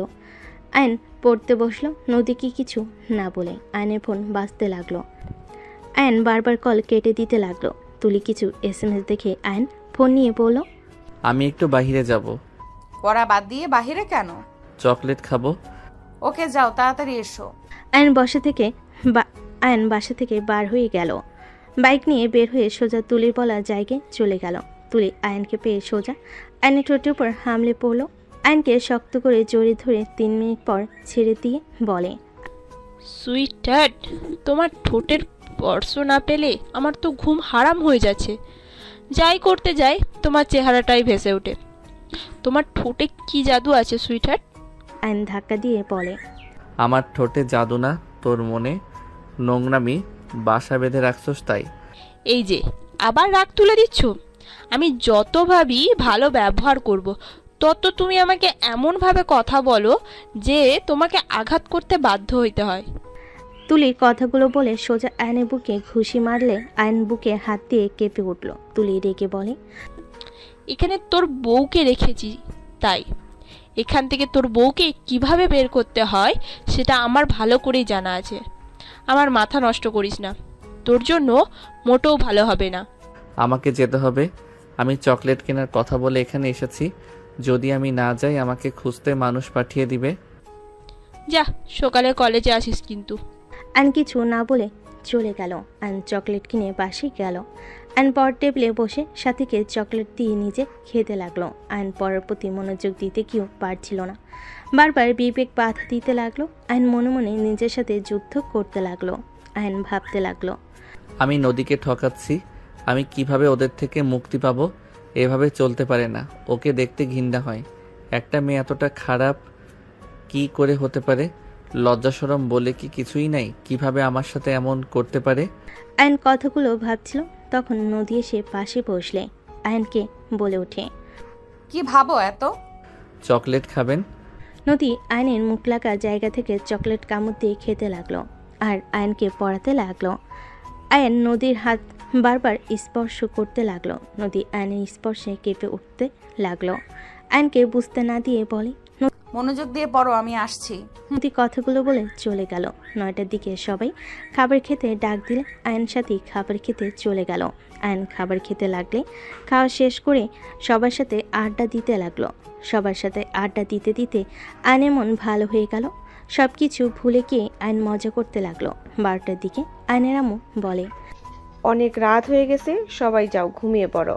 সাথী, আয়ান চলো, অনেক রাত হয়ে গেছে, সকালে উঠতে হবে তো, আর আমার ডিউটি আছে, তাড়াতাড়ি চলো দুইজন। তুমিও যাও, আসছি। আয়ন সাথী নদীর পিছন পিছন যেতে লাগলো। নদীর সাথীকে দেখে খাটের বাম দিকে দেখিয়ে দিয়ে বলল, সাথী তুই ওই সাইডে শুয়ে পড়। আমি কি সোফায় ঘুমাবো? না, আমার সাথে ঘুমাবে। কিভাবে? ওয়েট। সাথী শুয়ে পড়লে নদী শুয়ে পড়ল, আর তারপর আয়নকে ইশারা করলে আয়ন শুয়ে পড়ল। সাথী নদীর উপরে হাত পা তুলে দিয়ে জড়িয়ে ধরল। আয়ন সাথীর দিকে ভুরকুচকে তাকিয়ে বলে, এটা তো আমার বউ, তুমি কেন এভাবে ঘুমাও? তোমার বউ হওয়ার আগে থেকে আমার বোন হয়ে আছে, আর আমি আপুকে জড়িয়ে না ধরে ঘুমাতে পারি না। আমি ধরলে ছ্যাদ করে ওঠে। এ আয়ান চুপ করো, এইদিকে ঘুরে শুয়ে পড়ো। আর সাথী চুপ করে ঘুমাতো, আমাকে ঘুমাতে দে, সকালে আমার ডিউটি আছে। ওকে, আমি চুপ হয়ে গেলাম। আয়ন ঘুরে শুয়ে পড়ল। নদীর সাথীকে জড়িয়ে ধরে ঘুমিয়ে গেল। আয়নের ঘুম আসলো না। আয়ন আস্তে আস্তে নদীর সাথে চেপে শুয়ে পড়ল। নদী কোমরে আলতো করে হাত জড়িয়ে নিয়ে ঘুমিয়ে পড়ল। মাস 4 পর আয়নের লাস্ট পরীক্ষা। আয়ন পরীক্ষা দিয়ে বের হতেই দেখে নদী গাড়ি নিয়ে দাঁড়িয়ে আছে। আয়ন নদীর কাছে গিয়ে বলে, কখন এসেছেন? অনেকক্ষণ হয়েছে, চলো, আব্বু আম্মু সবাই এসেছে, লাঞ্চ করার জন্য রেস্তোরাঁয় যেতে হবে। আপনি তো আজকে ছুটি পেয়েছেন 2 মাস, তাই না? এই 1 মাস তোমাকে সময় দিব, ফ্যামিলিকে সময় দিব।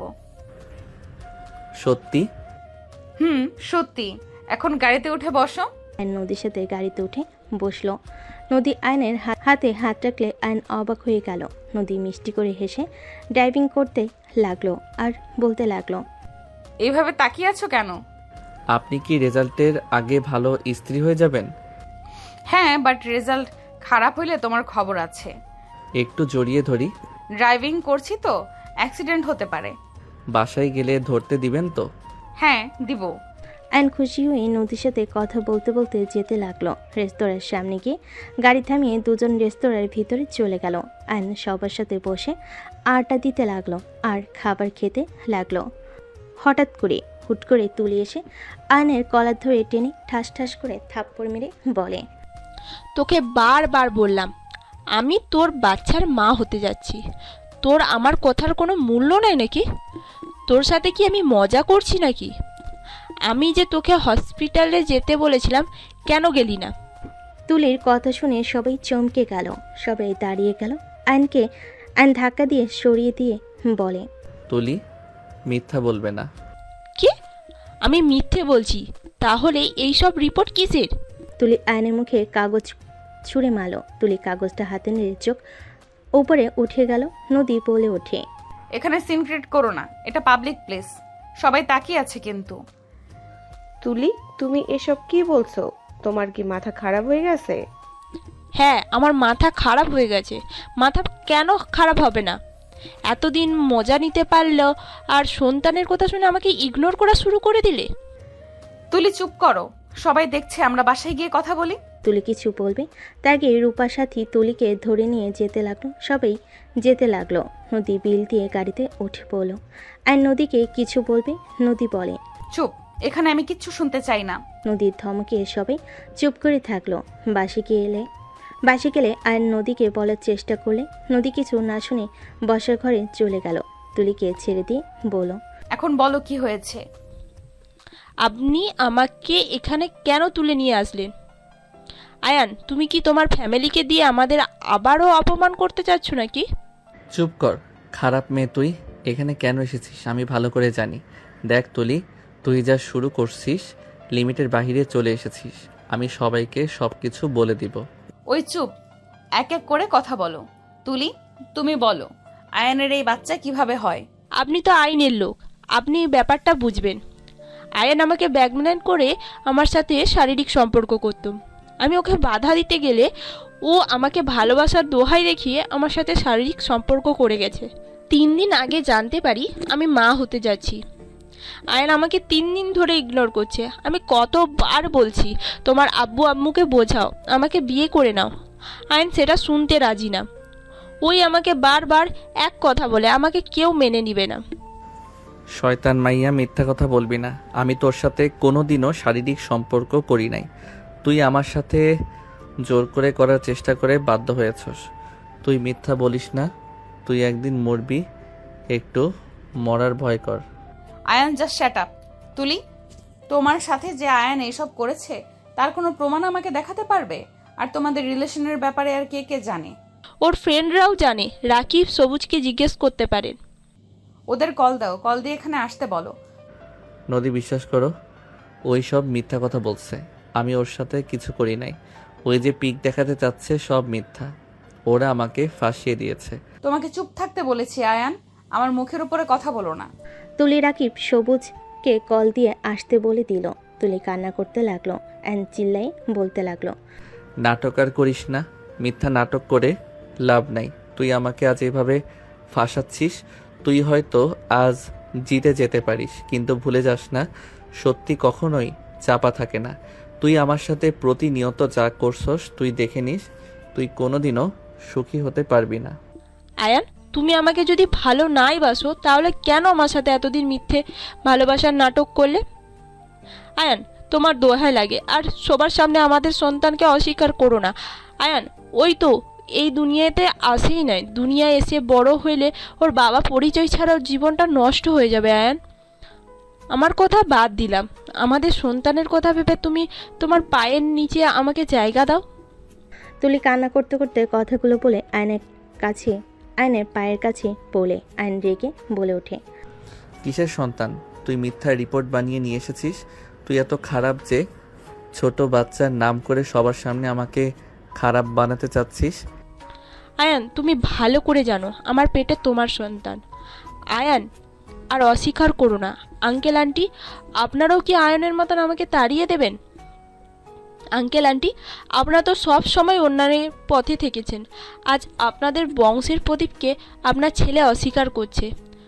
আপনারাও কি না করবেন? একজন সন্তান বাবার পরিচয় ছাড়া চলাটা কতটা কষ্টকর সেটা একমাত্র ওই সন্তান জানে যাদের বাবা তাদের সন্তানদের অস্বীকার করেছে। তুলির কথা শুনে আয়নের আপু নিজের রাগ কন্ট্রোল করতে না পেরে আয়নের কাছে এসে আয়নকে মারতে মারতে তোকে বিয়ে করিয়ে দেওয়ার পর তুই অন্য নারীর সাথে এইসব করতে লজ্জা করে না? তুই কোন হিসাবে তুলির সাথে এইসব করলি? তোর জন্য ওদের ফ্যামিলিকে ওই শহর থেকে বের করে দেওয়া হয়েছিল, আবার তার সাথে তুই এই জঘন্য কাজ কিভাবে করলি? আবার সন্তানকে অস্বীকার করস? আয়ন কান্না করতে করতে বলে, আব্বু, বিশ্বাস করেন ওই মিথ্যা কথা বলছে। ওর পেটে আমার কোনো সন্তান নাই। ওই যে রাকিব সবুজ চলে এসেছে।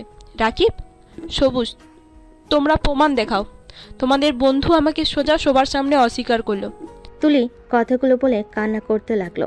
রাকিব বলে ওঠে, আয়ান, তুই কিভাবে পারিস বাচ্চাটাকে অস্বীকার করতে? পুত্তা, চুপ কর। তুই বড় শয়তান। তুই আমাকে প্ল্যান করে ফাঁসিয়েছিস। আয়ান, আমি তোর বেস্ট ফ্রেন্ড, তুই আমাকে এসব বলতে পারলি না? আর চুপ থাকা যাবে না, সত্যিটা সবাইকে দেখানো উচিত। রাকিব ফোন বের করে সব ছবিগুলো দেখাতে লাগলো। সবার মাথায় যেন আকাশ ভেঙে পড়লো। নদীরা পড়ে গিয়ে আয়নের কলার চেপে ধরে বলে, আমার মেয়েকে বিয়ে করে তুই অন্য মেয়ের সাথে এই সব করতে লজ্জা লাগলো না? তোকে তো ছোট ভালো ছেলে ভেবেছিলাম, তুই এতটা নোংরা ভাবতেও পারছি না। তুই 3টা জীবন নষ্ট করলি। সি আয়ান, তুই এমন কাজ করতে পারোস?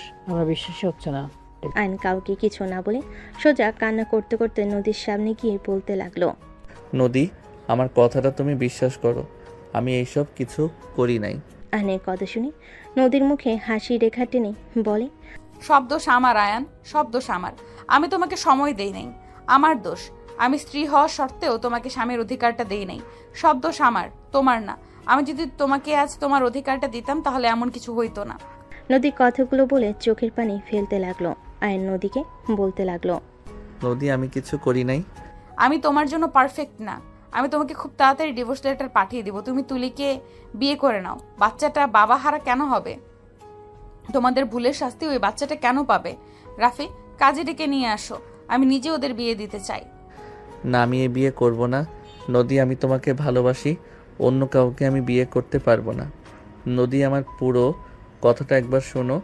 নদী, আমি সত্যি বলছি, আমার সন্তান ওর পেটে নাই, থাকবে কিভাবে? আমি ওর সাথে শারীরিক সম্পর্ক কখনোই করি নাই। এই আমাকে অনেকবার জোর করেছে, আমি ছলনা দিয়ে চলে এসেছি। নদী, দয়া করে আমার পুরো কথাটা শোনো। আয়ন নদীর পা ধরতে যাবে, নদী লাথি দিয়ে সরিয়ে দিয়ে দৌড়ে রুমে চলে গেল। নদী উপর হয়ে কান্না করতে লাগলো। আয়ন দরজা থাপড়াতে থাপড়াতে বলল, নদী, আমার কথা শোনো। নদী, ওরা আমাকে প্ল্যান করে ফাঁসিয়ে ওই ছবিগুলো তুলেছিল। নদী, আমার কথা একবার বিশ্বাস করো, ওরা যা বলছে সব মিথ্যা কথা। নদী, আমি তোমাকে ভালোবাসি, আমি অন্য কাউকে ভালোবাসতে পারবো না। নদী, তুমি তো পুলিশ। নদী, একবার ভেবে দেখো, আমি যদি ওর সাথে শারীরিক সম্পর্ক করে থাকি তাহলে সেগুলোর ছবি কোথা থেকে আসলো? আর সেইগুলো রাকিবের কাছেই বা কী করে? একটা মেয়ে যদি এত নিজের ইজ্জতের নিয়ে মাথা ব্যথা হয়, সেই মেয়ে কিভাবে অন্য পুরুষের ফোনে সেই ছবিগুলো রেখে দেয়, যে ছবিতে নিজের শরীর দেখা যাচ্ছে? আয়ান, তুমি এভাবে ওনাকে ব্রেন ওয়াশ করতে পারবে না। উনি বড়, উনি কখনোই ভুল অন্যায় প্রশ্রয় দেবে না। আয়ান, তুমি আমাকে ভালোবাসানো তাই বলে এভাবে আমার নামে বদনাম করো না। চুপ করবি তুই?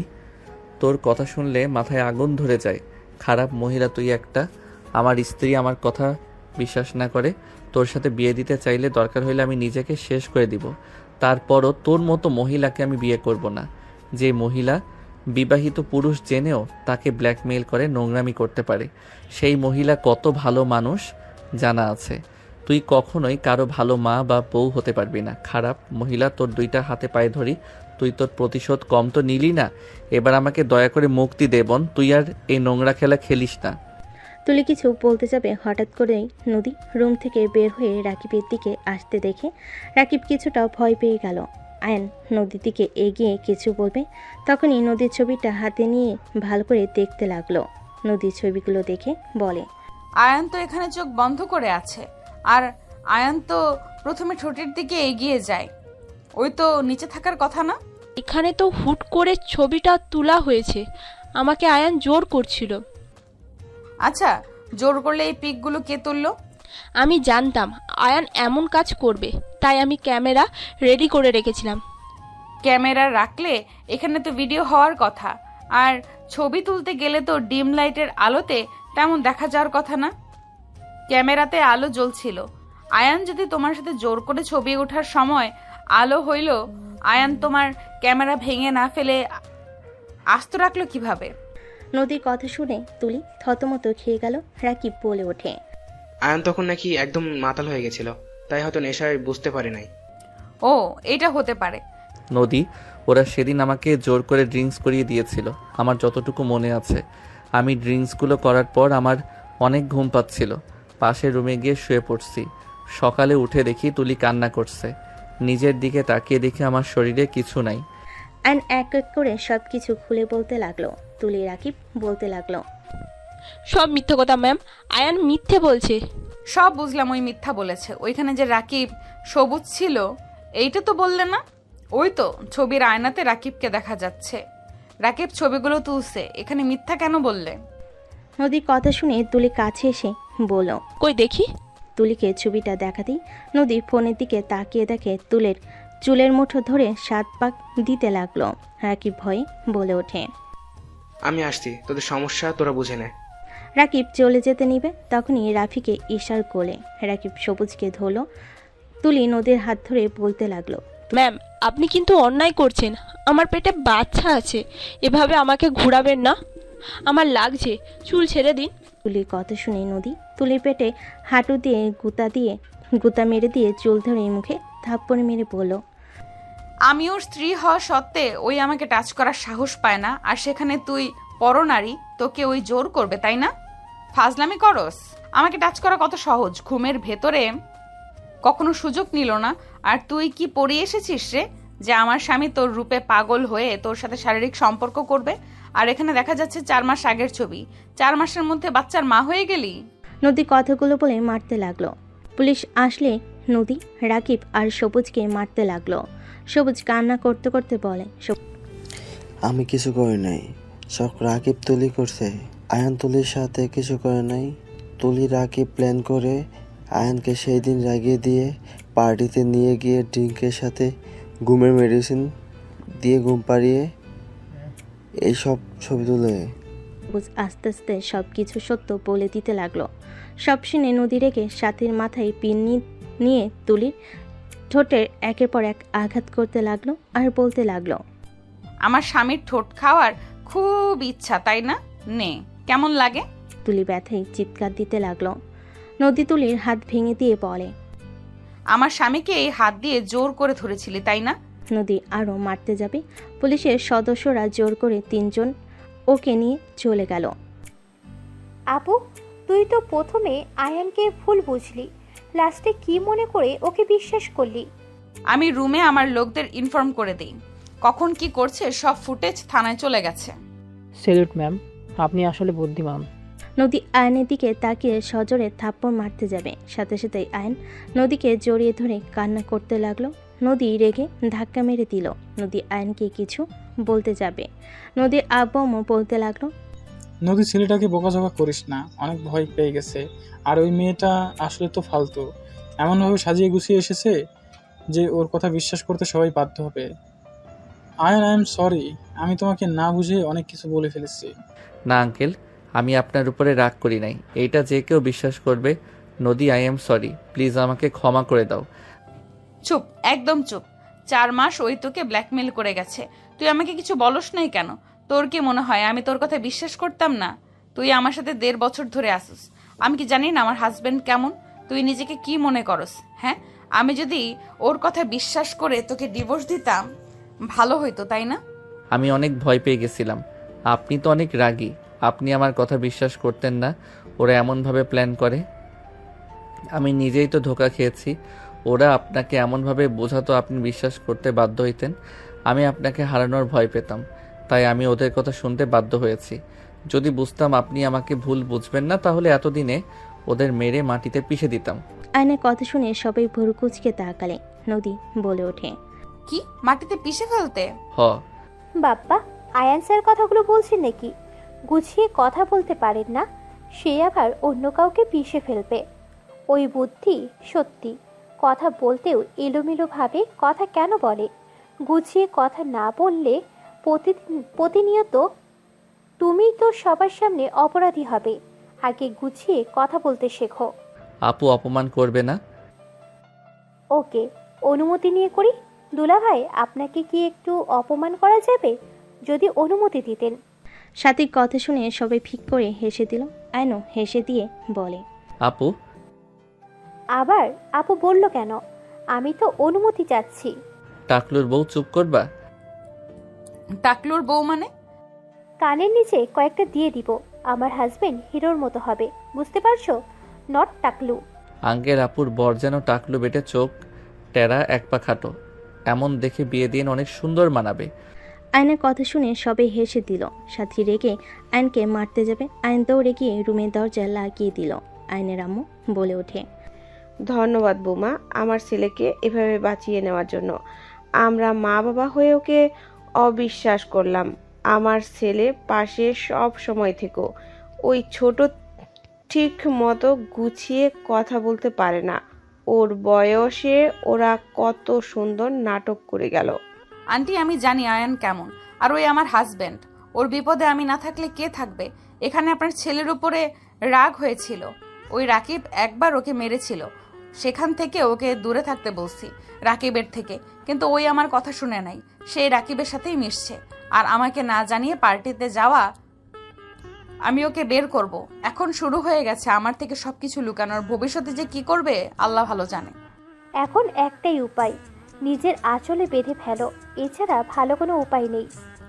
তোকে বিয়ে দেওয়া উচিত। আব্বু আম্মু ওকে বিয়ে দিয়ে দাও। ওই মেয়েকে তো দেখলে কি অবস্থা। আমার রূপাকে ভেবে ওকে রেখার কোনো দরকার নেই। বিয়ে দিয়ে ঘর জামাই রেখো ওর জামাইকে। হ্যাঁ, তাই করব। আর রিস্ক নিতে পারবো না, ওই মেয়েটাকে দেখে ভয় চলে আসছে আমার। সবাই মিলে কথা বলতে লাগলো। আয়ন গোসল করে দরজা খুলে খাটে বসে থেকে ফোন হাতে নিল। নদীর সাথে ভিতরে ঢুকে বলল, ওই আবার ফোনে কার সাথে কথা বলো? ওদের ব্লক করে দিচ্ছি। রেডি হয়ে নাও, বাসায় চলে যেতে হবে। আপুর তো ছুটি, তোমারও। বাসায় যাবে? হ্যাঁ, রেডি হও। আমি শুধু শার্ট প্যান্ট চেঞ্জ করবো, আপনারা রেডি হয়ে নেন। সাথী নদী রেডি হতে লাগলো। আয়ন ফোন থেকে সব ছবি ডিলিট করতে লাগলো। রাকিব সবুজের সাথে সব ছবি। নদীর সাথে রেডি হয়ে গেলে আয়নকে বলল, আয়ান আমরা রেডি, তুমি তাড়াতাড়ি হয়ে নাও। আমি লাগেজ নিয়ে যাচ্ছি, তোমরা আসো। সাথী চলে যেতেই আয়ন নদীকে দেখে হাঁ হয়ে গেল। নদীর কাছে এসে সোজা ঠোঁটজোড়া নিজের দখলে নিয়ে নিল। শাড়ির আঁচলের ভেতর দিয়ে আয়ন নদীর পেটে হাত দিয়ে নিজের সাথে জড়িয়ে নিলে নদীর চোখ বন্ধ করে ফেল। হুট করে রূপা ভিতরে ঢুকে পিছনে ঘুরে বলে, বাসায় যাওয়ার সময় কেউ রোমান্স করে নাকি? বাসায় গিয়ে যত ইচ্ছে করো, সবাই ডাকছে।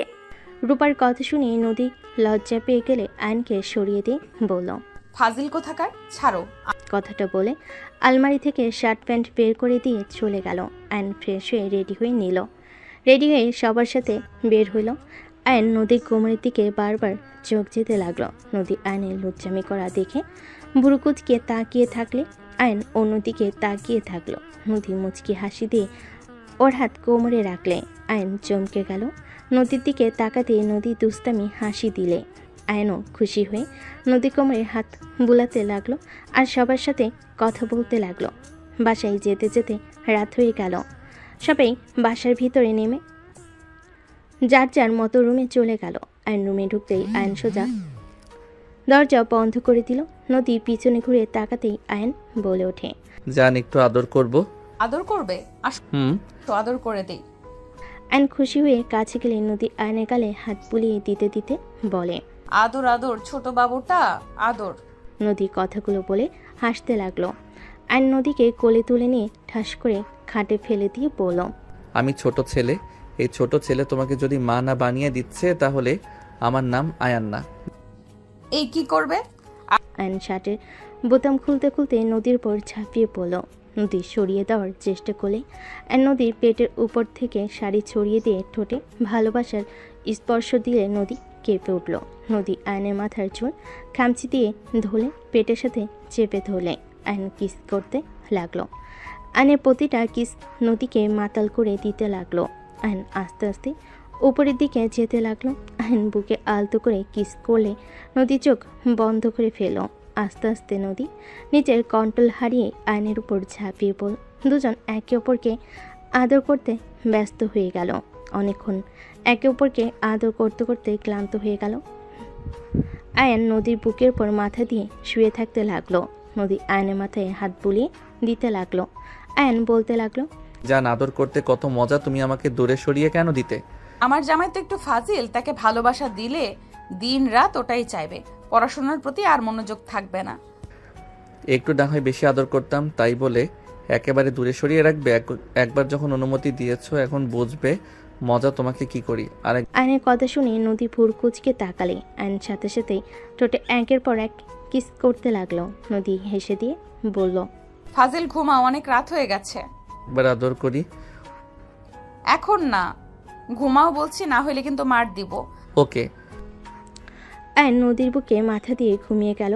দুজন ঘুমিয়ে গেলে সকাল 10টা বেজে গেলে দুজন রুম থেকে বের না হয় সাথী বলে ওঠে, আন্টি এখনো দুজন উঠে নাই। না আচ্ছা ঘুমাও বৌমা, সারাদিন ডিউটি করছো, ছুটি পেয়েছে এ তো শান্তিতে ঘুমাও। ওয়েট, ঘুমাতে দিচ্ছে দুজনকে। বউ হয়ে শ্বশুর বাড়িতে এতক্ষণ ঘুমাই, লজ্জা করে না? ওই শালিকা, আপনার কি সমস্যা শুনি? আপনার মেজবোন যে নাক ডেকে ঘুমাচ্ছে ওটাকে তুলে নিয়ে আসেন যান। না, ওইটার কাছে গেলে লাত্তি খাবো, এইটার ব্যবস্থা করি। সাথী জোরে জোরে দরজা নক করতে লাগলো। দুজন চমকে উঠল। আয়ান বিরক্ত হয়ে বলল, কে এভাবে দরজা টোকা দিচ্ছ? মেজাজ গরম করো না তো, ঘুমাতে দিবা। ওই জিজুর বাচ্চা, কত বাজে খেয়াল আছে? নদী ঘড়ির দিকে তাকাতে চমকে গেল। আয়নকে ধাক্কা দিয়ে সরি সোজা ওয়াশরুমে চলে গেল। আয়ান বলে ওঠে, ও শালিকা তুমি যাও তো, বিরক্ত করো না। সিঙ্গেল মানুষ বোঝে না, কচু না হুদাই এসেছে ডাক দিতে। আয়নের কথা শুনে রাফি মিটিমিটি হাসতে লাগলো। সাথে রেখে রাফির চুল ধরে বলে, এক ভাই অপমান করে আর এক ভাই মজা নেওয়া বের করছি। আরে আরে আমি কি করলাম যে? আপনি সব নষ্টের মূল। আপনার কারণে ওই আয়ানের বাচ্চা আমাকে এসব বলে। আপনি যদি ওকে ধমক দিতেন তাহলে এমন কিছুই হতো না। সাথে রাফির সাথে মারামারি করতে লাগলো। নদী রূপা বসে ঘরে এসে দুজনের অবস্থা দেখে হাসতে লাগলো। আয়ন গোসল করে বের হলে আয়ন বলে ওঠে, আমি রেফারি হব নাকি? কে জিতবে আজকে, শালিকা নাকি ভাইয়া? জোরে টান মারো, তাহলে সেন খেয়াল জমবে। আয়নের কথা শুনে দুজন রেগে একে অপরকে ছেড়ে দিয়ে বলে ওঠে, এতগুলো মায়ের খেলাম আর তুই কি না মজা নিস? সাথী ধরো ওকে। দুজন আয়নকে ধরতে যাবে। আয়ন দৌড়ে নদীর পিছনে দাঁড়িয়ে বলে, আমি কি করছি? আমাকে কেন মারতে আসো? তুমি কি করছো? আগে মারি তারপর বলি। আয়নকে মারতে যাবে। আয়ন নদীকে সাথীর দিকে ধাক্কা দিলে আর রূপার হাত ধরে রাফির দিকে ছুড়ে দিয়ে আয়ন দৌড়ে দরজার কাছে গিয়ে মুখ ভেঙচি দিয়ে বলে, আয়ন মুখ ভেঙচি দিয়ে দৌড়ে পালিয়ে গেল। 5 বছর পর আয়ন দুইটার যমজ বাচ্চা নিয়ে বাইকে করে থানার দিকে যাচ্ছিল। হঠাৎ করে গাড়ির সামনে গাড়ি থামলে আয়ন সামনের দিকে রাগি লুক নিয়ে তাকাতে দেখে রাকিব তুলি। আয়ন কিছু বলার আগেই তুলি নেমে বলে ওঠে, মাশাল্লাহ, তোমার ছেলে মেয়ে। ঝামেলা করো না, সামনে থেকে যাও। আমি ঝামেলা করতে আসি নাই, বাবুদের কোলে নিতে পারবো? আয়নের ছেলে বলে ওঠে, আব্বু এটা কে? আর আঙ্কেল আপনি জানেন না এইভাবে বাইক থামানো ঠিক না, আর একটু হলে অ্যাক্সিডেন্ট হয়ে যেত। মেয়ে বলে ওঠে, এভাবে আর চালাবেন না, আপনারও ক্ষতি হইতো, আমাদেরও ক্ষতি হইতো। দুজনের কথা শুনে তুলি রাকিব অবাক হয়ে যায়। মাশাল্লাহ মাশাল্লাহ, ছেলে মেয়ে দুটোই মায়ের মতন হয়েছে, বাপের মতন বলদ হয় নাই। আচ্ছা সোনারা, সরি, আর এমনভাবে থামাবো না। সরি। আয়ান, তোর ছেলে মেয়েদের বল না আমার কোলে আসতে। কি নাটক শুরু করলি তোরা? আমি মা হতে চলেছি, আমার বাবুর জন্য দয়া করিস। আমি জানি না বাবু হইতে গিয়ে মারা যাব নাকি বেঁচে থাকবো। একবার মনে হইল তোর কাছে ক্ষমা চাওয়া উচিত, তাই আর কি। সরি, আমরা তোর সাথে অনেক অন্যায় করেছি, আমরা সত্যি ভালো হয়ে গেছি। ফি আমানিল্লাহ, দোয়া করি। শুনে ভালো লাগলো। দুইজন সুখে থাক আর বাবু সুস্থ থাক। আমাকে ক্ষমা করে দিস। তোর ছেলে মেয়েগুলো মাশাল্লাহ তোর মতোই হয়েছে, দেখে আদর করতে ইচ্ছা করছে। রাকিব তুলি কোলে তুলে নিল, দুজনকে আদর করতে লাগলো। আয়নের ফোন বেজে উঠলে আয়ন বলে ওঠে, ভালো থাক। আব্বু আম্মু উঠে পড়ো, তোমার আম্মু অনেক রেগে যাচ্ছে কিন্তু। রাকিব তুলিকে বাই বলে তিনজনে চলে গেল বাইক নিয়ে। তুলি ওদের দিকে তাকিয়ে মনে মনে ভাবতে লাগলো, এই বাচ্চাগুলোর আম্মু আমার হওয়ার কথা ছিল, ভাগ্যক্রমে অন্য কেউ আয়নের বাচ্চার আম্মু হয়েছে।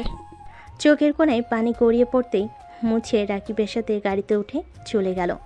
এদিকে আয়ন নদীর সামনে গিয়ে তিনজন কান ধরে বলল, সরি, আমাদের ক্ষমা করে দেন ম্যাম, আমরা আর দেরি করব না। তিনজন একসাথে কথাগুলো বলে নদী ফিক করে হেসে দিল। ছেলে মেয়েকে কোলে নিয়ে কপাল দুইটাতে চুমু দিয়ে বলে, বাপের মতো নাটক বাজ হচ্ছেন তাই না? আমাকে একটু কিস দিলে আমি কিছু মনে করব না। আয়নকে মারতে যাবে, আয়ন সাথে সাথে নদীর ঠোঁট নিজের কপালে ঠেকিয়ে কিস নিয়ে নিল। চারজন ফিক করে হেসে দিল।